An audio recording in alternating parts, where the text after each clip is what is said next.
Obena Doza, bonjour. Bonjour. Comment doit-on vous présenter aujourd'hui? Dans cette situation de guerre larvée en Côte d'Ivoire,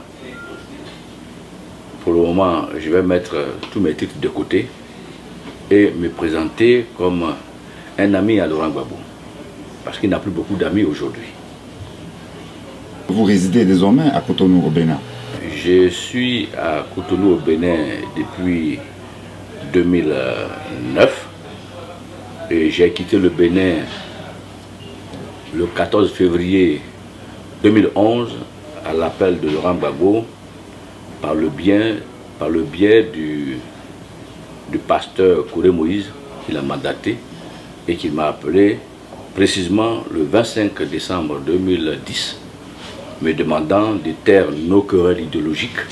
En 2008, je leur avais bien dit que le général Mangou était déjà un agent de service de renseignement et que Kassaraté avait déjà émargé à la DGSE, mais personne n'a voulu m'écouter. Et quand en 2011, je s'est retrouvé à Abidjan, ils m'ont vu de leurs propres yeux que tous ces gens que j'avais cités, j'étais déjà par la DGSE et que les slogans qui étaient lancés à Abidjan, personne ne peut toucher à Gbagbo sans passer sur notre corps, tout ça c'était du farfelu. On les a vus tous à l'œuvre. Moi j'étais à Abidjan. Donc tous ceux qui parlent, c'est moi seul qui depuis le mois de juin 2011, j'ai commencé à attaquer frontalement Ouattara à Abidjan à partir des journaux.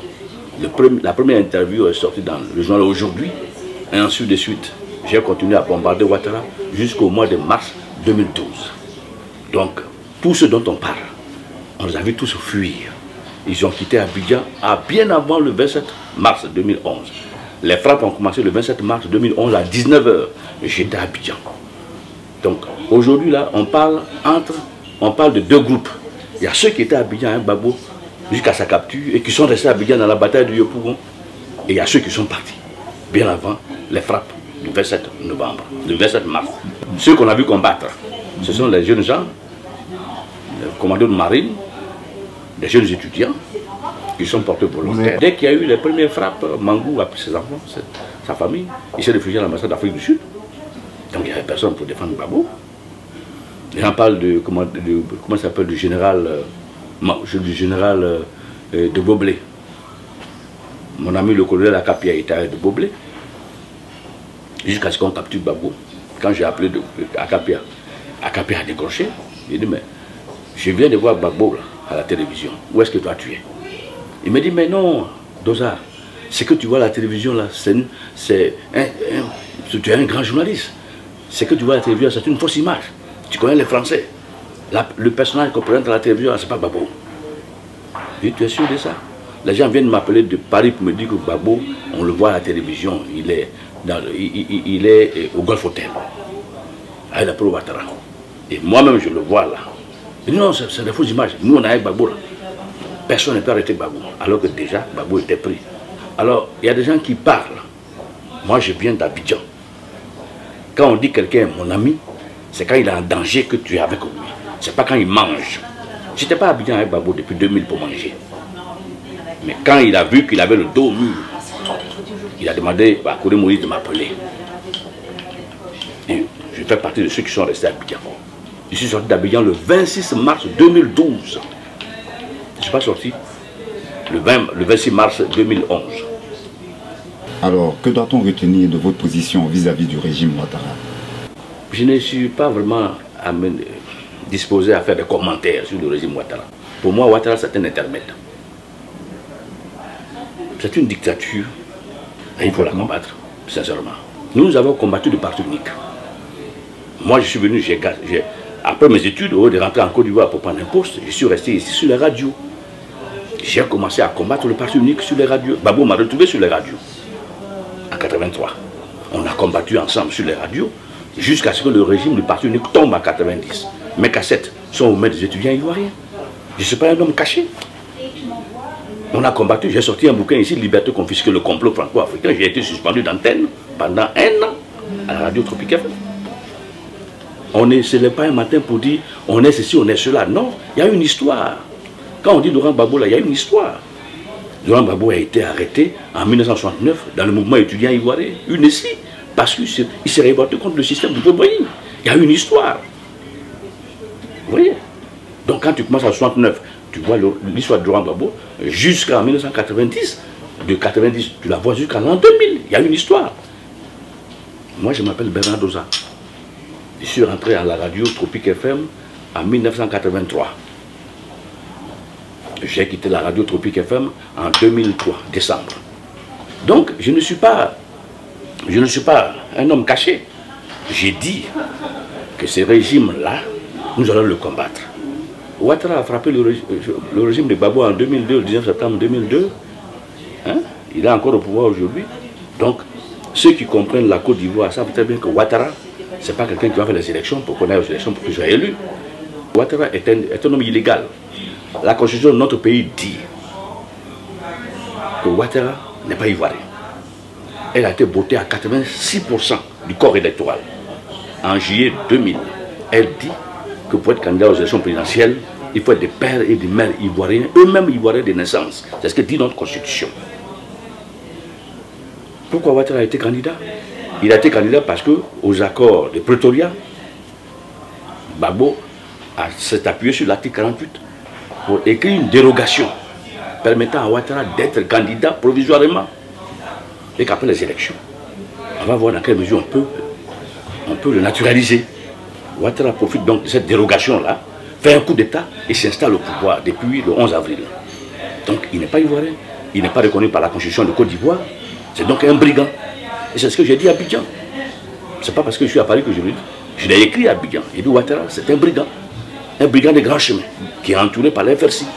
Ouattara, avec son beau-fils, Loïc Folerou, qui ont financé la rébellion. Donc Ouattara a décidé qu'en Côte d'Ivoire, la démocratie n'avait plus de sens. Il fallait partir par la rébellion pour prendre le pouvoir. Il a été DGA de l'UFMI. Quand il quittait l'UFMI en juin 1999, on lui a donné comme compensation 250 millions de dollars. C'est avec ça qu'il a inculqué au général Gaye qu'il fallait faire un coup d'État. Maintenant, quand il a fini d'enlever le colonel Bédier du pouvoir, son fils Loïc Folerou, qui est devenu le directeur général d'Armajaro, a financé la rébellion de Guillaume Soro avec l'AIB. Donc, à partir du moment où déjà on a en face de nous des gens qui ne croient plus à la démocratie, qui pensent que la Côte d'Ivoire est un régime, une république bananière, et qu'il suffit d'avoir les armes pour venir prendre le pouvoir, il faut d'abord enlever ces gens-là. Et on va maintenant faire un gouvernement de transition et lancer une vaste opération de remise en cause du système par ce qu'on appelle les États généraux de la nation. Et c'est au lendemain des États généraux de la nation que nous allons mettre en place la nouvelle République de Côte d'Ivoire. Pour l'instant, là, nous sommes dans un État sauvage. Mais il n'y a pas longtemps, vous avez annoncé des actions de masse en Côte d'Ivoire. Qu'en est-il à présent? Les actions de masse vont commencer. La libération, pour nous, elle continue, elle n'est pas terminée. Et qu'est-ce qui fait courir Bernard Doza? Mon pays, si c'est de l'argent qui me faisait courir, je serais déjà entré dans le gouvernement de Foué-Boigny. En 89, Bala Keïta m'a proposé de rentrer au gouvernement. En 93, Foué m'a reçu à la rue Massaran ici, il m'a proposé de rentrer dans le gouvernement avec Bédier. J'ai refusé. Bédier a pris le pouvoir en 94, il a envoyé ici au Seyniassou, son conseiller spécial, le maire d'Agboville. J'ai refusé. Le général Gaye a pris le pouvoir, il a envoyé des gens à Paris ici pour que je rentre au gouvernement. J'ai refusé. Parce que tous ces gens-là ne sont pas des révolutionnaires. Ils ne veulent pas libérer la Côte d'Ivoire. Ce qu'ils veulent, c'est utiliser et profiter de la Côte d'Ivoire pour s'enrichir. Même la rebelle de Guillaume Soro, quand ils ont frappé en 2002, parce que Soro est venu en 99 ici, je l'ai reçu chez moi avec Marcel Aïpo, il a pensé que j'étais dans une discorde avec Laurent Gbagbo. Donc, dès qu'il a frappé la Côte d'Ivoire avec le MPCI, ils m'ont appelé quand ils étaient à Lomé, pour que j'aille rentrer comme avec lui dans Kouitablé, dans la rébellion. J'ai refusé. En 2011, quand au moment où le pasteur Kouré Moïse m'appelait au nom de Gbagbo, Guillaume Soro m'appelait aussi. J'ai choisi de venir au secours de Gbagbo plutôt que d'aller au Golf Hotel avec Guillaume Soro. Donc ceux qui n'ont pas compris ça et qui pensent que quelque chose d'autre fait courir Bernard Doza, c'est qu'ils n'ont rien compris. Ce qui fait courir Bernard Doza, c'est la Côte d'Ivoire. La Côte d'Ivoire débarrassée du colonialisme français. Le pays ne vous appartient pas. Et vous voulez installer la démocratie dans le pays. Et le colon vous rappelle que c'est une plantation coloniale. Qu'il y a des limites. Tu veux être président de la Côte d'Ivoire, viens prendre les ordres à Paris. Si tu refuses de prendre les ordres à Paris, on va t'empêcher de gouverner sur le terrain. C'est ce qui est arrivé à Gbagbo. Il faut donc d'abord faire le combat anticolonial. Quand nous aurons notre pays libéré, en ce moment-là, on peut maintenant commencer à mettre en place des structures démocratiques. Pour le moment, le pays ne nous appartient pas. La preuve, entre le 27 mars jusqu'au 11 avril 2011, notre pays a été bombardé intensivement par des armées étrangères. Il n'y a eu aucune enquête. On parle de 3000 morts, mais il y a eu plus de 10 000 morts à Abidjan. Les corps ont été ramassés pendant 3 mois. Moi, j'étais à Abidjan. On ne me l'a pas dit. Donc, nous nous posons la question, est-ce que c'est moi qui comprends mal ou bien c'est les autres qui comprennent mal? La Côte d'Ivoire n'est pas un pays indépendant. Houphouët-Boigny, qui a intégré la bourgeoisie agraire, a voulu lutter contre les colons. Et il a été vaincu à Timbuktu. Il a négocié avec Raphaël Salaire, un ancien gouverneur colonial, qui lui a permis de se désengager du Parti communiste. Ce sont des accords qu'il a signés avec François Mitterrand. Quand il a pris le pouvoir en 1960, Raphaël Salaire était le ministre de l'économie et des finances de notre pays, jusqu'en 1966, avant que Konan Bédié n'arrive. Donc, ce pays-là, il faut le connaître d'abord, avant de dire je vais être président de la Côte d'Ivoire. Récemment, on a mis une vidéo où j'intervenais à la Sorbonne, à Abidjan, au mois de mars 2011. Je disais, notre ennemi c'est la France, il n'y a pas d'autre. Je l'ai dit à Abidjan, parce que les gens disaient, oui mais Dosa, tu veux libérer la Côte d'Ivoire, va en Côte d'Ivoire, c'est là-bas le combat se passe. Moi j'étais à Abidjan. Je vois qu'il y a des gens qui ne sont même pas venus à Abidjan, mais qui continuent encore à parler à Paris. Quand tu n'as pas été à Abidjan dans le bombardement, là, tu n'as plus rien à dire à Paris ici. Parce que le bombardement n'est pas venu d'une manière fortuite. Il y a eu d'abord les élections présidentielles. Il y a eu la prestation de serment de Laurent Gbagbo. Et ensuite, maintenant, progressivement, on est parti vers le bombardement. Les élections, c'était en novembre 2010. Le bombardement, c'est le 27 mars 2011. Donc, il y a eu bien eu le mois de décembre, le mois de janvier, le mois de février. Il y a eu 3 mois qui sont passés. Donc, chacun avait la possibilité de prendre son avion pour aller à Abidjan. Quand tu aimes ton pays, tu vas là où ça se passe. Moi, c'est mon ami qui m'a appelé. J'ai pris l'avion et je suis parti à Abidjan. Je suis resté là jusqu'à ce qu'on l'arrête. Pour témoigner à l'extérieur, pour ne pas dire oui, mais j'ai vu à la télévision, on a arrêté Gbagbo. Non. J'étais à Abidjan. Je n'étais pas ailleurs. Je suis venu dire aux Ivoiriens que l'espoir est encore permis. On n'a pas perdu notre pays. Parce que la Côte d'Ivoire aujourd'hui, c'est 100 000 FRC qui occupent tous les secteurs vitaux de l'économie ivoirienne. Je parle des agglomérations, des villages, des routes, des maisons qui sont occupées par la FRC jusqu'à aujourd'hui. Le dernier fait que j'ai vécu à Cotonou avant d'arriver à Paris, c'est quoi? C'était un monsieur qui a fui à Abidjan. En fuyant, il était en histoire avec sa femme. Il a laissé sa femme dans sa maison à Abidjan. Après son départ, les FRC ont pris sa maison. Le chef de guerre des FRC qui a pris la maison a commencé à coucher avec la femme. Jusqu'à il a grossi la femme. Le monsieur au Togo, quand il a appris que sa femme a été engrossée par le FRC, il est tombé d'un AVC.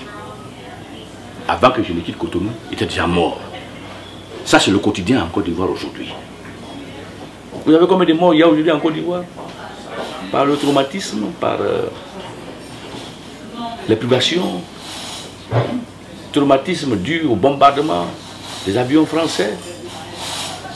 Pendant 15 jours, on a bombardé un pays, une ville de 7 millions d'habitants avec des femmes et des enfants en bas. On a ramassé des cadavres, pendant 3 mois on a ramassé des cadavres. Chaque jour, les Ivoiriens attendent. Oui, tel est mort au village. Oui, tel tanti est mort. Oui, tel a été dormi, il ne s'est pas réveillé le matin. Mais pourquoi? Et qui bouge? Personne ne bouge. On regarde. Il faut que les Ivoiriens comprennent que notre pays est occupé. L'impérialisme français n'a pas envoyé Gbagbo à La Haye pour qu'il soit jugé par un tribunal correct. On a envoyé Gbagbo à La Haye parce qu'il gêne les intérêts français. Donc c'est à défaut de le tuer en 2011, on l'a envoyé devant un tribunal qui a ordre de le juger et de le condamner à 50 ans d'emprisonnement ferme. C'est de ça qu'on parle. On arrête quelqu'un qui était déjà au pouvoir et on laisse tomber les rebelles, qui eux sont venus légalement frapper un État légalement constitué dès 2002.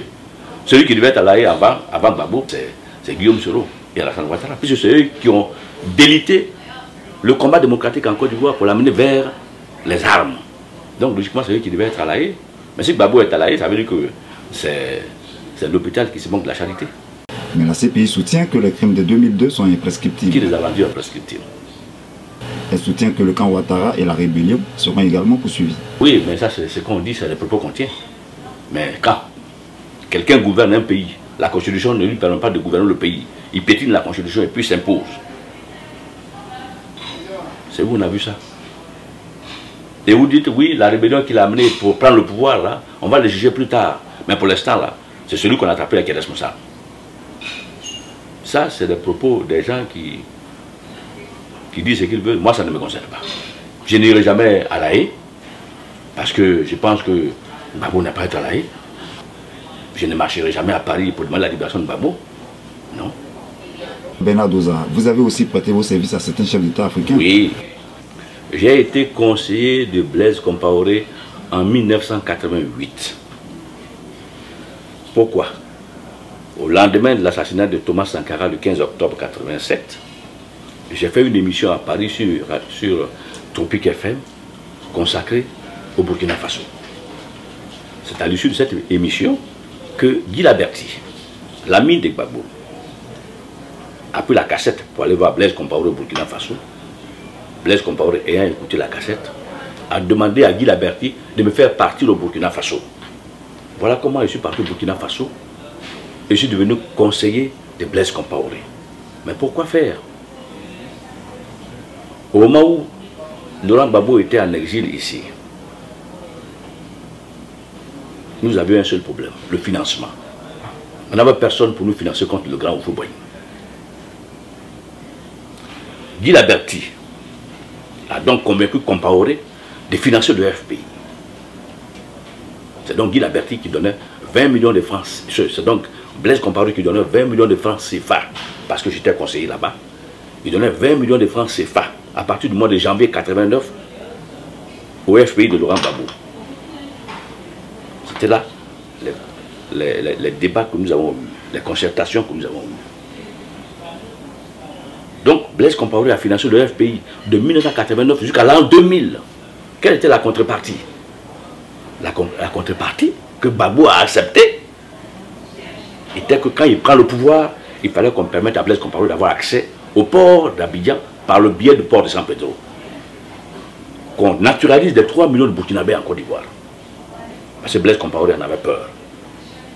Ce sont des gens qui, tôt ou tard, allaient organiser un coup d'État pour le renverser. Puisque la Côte d'Ivoire était la base arrière de toute l'opposition burkinabé pro-Sankara. On a accepté cela.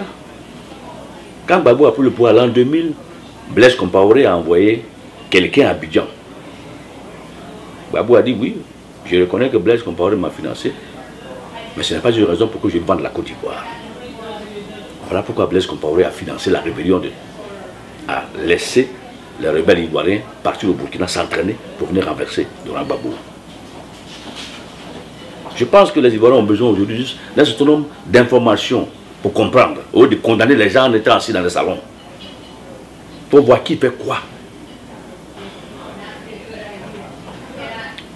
Ce n'est pas une histoire secrète. Puisqu'il y a un journaliste du Monde qui est parti voir Compaoré. Compaoré lui a dit, j'entraîne et j'ai laissé les rebelles ivoiriens s'entraîner chez moi parce que Gbagbo et moi on avait un contrat. Et il ne l'a pas respecté. Le journaliste est parti voir Gbagbo à Abidjan. Gbagbo lui a dit, oui, je reconnais que Blaise Compaoré m'a financé, mais ce n'est pas une raison pour que je vende la Côte d'Ivoire. Le journaliste est venu ici, il a écrit dans le Monde. J'ai encore le journal chez moi. Donc c'est parce que j'ai été conseiller de Blaise Compaoré que Blaise Compaoré a accepté de donner 20 millions de francs CFA à Gbagbo chaque mois, de 1989 à l'an 2000. Et c'est parce qu'on n'a pas respecté le contrat que Blaise s'est mis du côté de Ouattara. C'est ça qui est la vérité. Donc quand on ne connaît pas, comme dit Blé Goudé, on demande. À qu'on n'est pas à demander. Voilà. Maître Wade était un ami que j'ai rencontré à Paris en 87. Il était venu à la radio. Donc,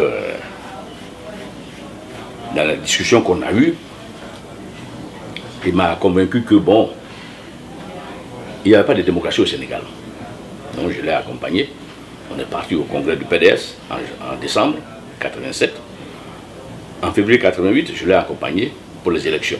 J'étais même à Dakar le 28 février 88. Quand le Maître Wade ayant gagné les élections, Abdou Diouf a renversé les résultats électoraux et cela a donné aussi le mouvement populaire. Maître Wade a été arrêté. Moi qui étais donc dans le mouvement populaire, je suis venu à Paris, j'ai fait une émission choc pour démontrer que la démocratie au Sénégal, c'était du pipeau. Il y a eu près de 3000 manifestants devant l'ambassade du Sénégal à Paris. Abdou Diouf va demander à ce que je puisse aller à Dakar pour lui faire un rapport sur les émeutiers au Sénégal. Je suis allé faire le rapport en question et je lui ai demandé d'orienter un peu le système, de laisser l'alternance. Parce qu'en fait, le grand problème, c'était la confiscation du pouvoir. Donc j'ai été pendant 6 mois conseiller de Diouf, puisque j'allais presque tous les 2 mois à Dakar. Et le résultat, c'est qu'à l'an 2000, on s'attendait à ce que Diouf, une fois de plus, confisque le pouvoir. Mais au soir des élections, Diouf a appelé Wade et il lui a dit: Président, je viens de me rendre compte des résultats électoraux. Vous êtes le nouveau président du Sénégal, je vous félicite. Voilà ce que j'ai fait. Wade est devenu président, je ne suis pas allé à Dakar. Je n'ai jamais été payé par Diouf. Il m'a même promis une radio à Paris, il ne l'a pas fait. Wade est arrivé au pouvoir, il ne m'a pas envoyé un billet, il m'a envoyé juste une invitation. Je ne suis pas parti à Dakar. Wade m'a demandé d'aller à Dakar en 2004. Je suis parti à Dakar, j'ai fait une conférence où j'ai essayé d'expliquer aux gens ce que le combat qu'il a mené. Voilà comment j'ai quitté Dakar. Je l'ai retrouvé ici, on a discuté. Il n'a pas été question d'argent. Moi, je ne demande jamais à un ami que je conseille pour aller au pouvoir, donne-moi telle somme. Si toi-même tu n'es pas intelligent et que tu ne comprends pas que le travail que j'ai fait pour toi vaut de l'argent, on reste comme ça tous les deux. C'est comme ça que je suis resté dans la pauvreté à Paris. Voilà. Parce que même avec Bozizé, ça s'est passé la même chose. Aujourd'hui où je suis, je n'ai pas d'argent. Actuellement à Paris, je n'ai pas de maison. Je n'ai pas de femme, je n'ai pas d'enfant. Quand tu regardes bien derrière, ce sont des histoires politiques. Bernard Doza n'a plus de maison à Paris. Le travail où j'étais, à Média Tropical, depuis que j'ai sorti de Liberté confisquée, pendant 8 mois j'ai été suspendu.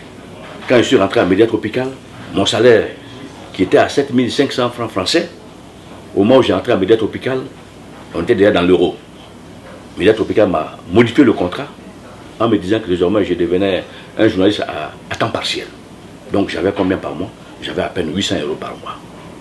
Voilà comment j'ai quitté Média Tropical le 3 décembre 2003. Et j'ai suivi le général Bozizé pour aller prendre le pouvoir à Bangui. Lui et moi, on a convenu que je devais être payé à 500 millions. On est arrivé à Bangui, quand on a pris le pouvoir. Je suis resté à Bangui pendant 1 an. Il ne m'a pas donné mon argent. Je suis revenu. À la suite d'un coup d'état militaire, il faut le préciser. À Bangui, qu'est-ce qu'il y avait à Bangui? C'était un régime totalitaire. Patassé avait tribalisé le pouvoir. Les députés du camp Patassé, la garde présidentielle, étaient en train de tuer même les députés du peuple. On tuait les députés à la maison, on leur ouvrait le ventre. Puis on laissait des intestins en l'air. Et le député agonisait pendant 1 semaine. Bozizé a cherché à me voir au moment où j'étais à Bangui, j'étais à Cotonou. Je suis venu, on s'est rencontré à la gare du Nord. On a discuté. On s'est mis d'accord. Maintenant, mon argent, il ne me l'a pas donné. Depuis 1984, j'ai dit à Laurent, tant qu'on ne fait pas la révolution anticoloniale en Côte d'Ivoire, quel que soit le régime qu'on va installer, il n'ira pas loin. Donc aujourd'hui, le combat, il est actuel. Bernard Doza se balade partout. Pourquoi? Il ne cherche pas un poste. Il cherchait un poste, il allait partir avec le pro-Ouattara. Puisque je suis fatigué. Il me dit, mais Doza, tes amis ont mangé. Aujourd'hui, toi, tu es devenu quoi exactement? C'est parce que je ne veux pas manger dans la merde. Je veux la liberté de mon pays. Alors les gens spéculent. Tantôt il était avec Gbagbo, aujourd'hui hier il était avec Ouattara, avant-hier il était avec Soro Guillaume, et l'autre jour il était avec Gueye, l'autre jour il était avec Bédier. Et, finalement, il faut suivre les traces des individus. C'est en cela que la formation politique est très importante. Quand on n'a pas de formation, on écoute les on-dit. Depuis que je suis arrivé à Abidjan, en 2011, j'ai commencé à faire des interviews. Il faut prendre ces interviews, les lire au fur et à mesure. Pendant 1 an, j'ai fait des interviews. Au fur et à mesure que tu lis chaque interview, tu verras que dans chaque interview, il y a un élément qui change. C'est un élément de progression, progression, progression. Un élément de constance. C'est ce qu'on appelle en politique la constance. Le même discours que j'ai tenu à Paris en 83, à la radio Média Soleil, c'est le même discours qui se répète dans tous les discours que je prononce et dans tous les écrits. Un discours de libération anticoloniale de la Côte d'Ivoire. Avec une Côte d'Ivoire libre et indépendante véritablement. Qui réécrit ses propres institutions à travers les États généraux de la nation. Et qui met en place des institutions viables, qui ne sont pas piétinables par n'importe quel parvenu à la Ouattara. Ça là, c'est compliqué pour les gens. Parce que dans nos pays là, comme tout le monde a faim, on pense que c'est tout le monde qui va à la soupe. Je ne suis pas un homme de manigance, je ne suis pas un homme de coups fourrés, je ne suis pas un homme... Abidjan, on parle de Bakayoko, mais Bakayoko est venu me chercher avec le directeur de la DST à Abidjan. On m'a amené dans le bureau de Bakayoko un après-midi. Le jour même où on m'a amené dans le bureau de Bakayoko, j'ai vu dans la salle d'attente là, Basile Boli était assis là. On m'a amené dans le bureau de Bakayoko. Bakayoko m'a dit, mais Dosa, le grand frère, mais comment? Comment? Mais qu'est-ce qui se passe? Depuis des années, moi j'écoute tes émissions à Paris là-bas. Tu as fait des débats à Balakeïta. Vraiment, moi je t'admire. Regarde, quand on était encore étudiant, c'est toi. Aujourd'hui, bon, regarde, toi-même Babou, tu défends Babou, mais Babou, quand il a pris le pouvoir ici, est-ce qu'il t'a appelé? Il t'a mis au gouvernement? Il est parti avec des amis, des gens. Aujourd'hui, tu veux encore le défendre ici. Mais tu veux qu'on fasse quoi? J'ai vu un homme complètement au savoir. Il y a des gens qui ne connaissent pas l'histoire de la Côte d'Ivoire et qui prennent des gens, ils ne connaissent pas leur histoire et ils les prennent comme ça. Ah bon? On m'a dit, il y a une télévision qui m'a interviewé récemment, on m'a dit, mais Bernard, toi tu as été conseiller de Ouattara. Il dit, moi je n'ai jamais été conseiller de Ouattara. Ceux qui ont été conseillers de Ouattara à Paris, on les connaît. Il y a Toussa Alain, il y a James Senak. J'ai jamais été conseiller de Ouattara. Toussa Alain était journaliste à la radio Africa numéro 1 en 1999. C'est parce qu'il faisait la campagne de Ouattara à la radio que la radio l'a chassé. Il a même tapé un document qu'il a fait distribuer dans toutes les rédactions. J'ai le document chez moi. Où il disait que Ouattara, le sort de Ouattara, c'était un peu le sort de Mandela en Afrique du Sud. Que Ouattara se bat contre la xénophobie comme Mandela se bat en Afrique du Sud contre l'apartheid. C'est ce que tout ça allait a dit. Comment maintenant tout ça allait est arrivé pour devenir conseiller de Babo? C'est Alou Eugène qui a amené tout ça allait chez Babo en disant que voilà un frère. Sama de Ouagayo. Voilà comment Babou a signé un décret pour que tout ça devienne conseiller de la Côte d'Ivoire auprès de l'ambassade de Côte d'Ivoire à Paris. Et le 19 septembre 2002, quand la Côte d'Ivoire a été frappée, Babou était en Italie, tout ça allait immédiatement a commencé à parler comme le porte-parole du président. C'est comme ça que tout ça a été connu. Moi, déjà, je n'ai jamais été conseiller de Ouattara. Les conseillers de Ouattara, c'est tout ça Alain et c'est James Senak. C'est eux qui m'ont appelé dans le bureau de Ouattara à Kléber en 1999. Ouattara devait faire une conférence au Méridien à Montparnasse. Ils m'ont demandé d'aller présenter Ouattara. Je lui ai dit, Ouattara est de droite, il ne peut pas présenter Ouattara. Tout ça m'a dit, d'accord, je vais appeler un journaliste de RFI pour présenter Ouattara. Il dit, ok, vous faites comme vous voulez. Finalement, je vais partir à cette conférence. Et qui a présenté Ouattara? C'est James Senak, GDPP, qui a présenté Ouattara au public. Alors, je ne comprends pas d'où vient cette campagne. Oui, Dosa a été conseiller de Ouattara, il était la rébellion. Ça vient d'où tout ça? Quand on veut dénigrer un homme politique, il faut chercher des preuves tangibles. J'ai été conseiller de Compaoré. J'ai expliqué les raisons tout à l'heure. J'ai été conseiller de Diouf, j'ai expliqué. Ouad, c'est mon ami. J'ai été conseiller de Bozizé, j'ai expliqué. Est-ce que je l'ai nié? Je ne l'ai pas nié. Chaque fois quand j'écris tout ce que je fais. Je ne le cache pas. Bernard Dosa, merci. Merci beaucoup. Nous sommes à la fin de notre entretien. Y a-t-il des faits qui vous ont marqué durant votre carrière que vous souhaitez partager avec nous ici, face à la caméra? Des faits qui m'ont marqué pendant ma carrière? Ma carrière n'est pas finie. Je suis encore journaliste politique. Là, je suis venu même encore pour promotionner un ami. Vous faites beaucoup de choses à la fois. Oui, c'est pourquoi j'ai dit que tant que Babou est à la haie, là, je veux qu'on me présente comme un ami de Babou.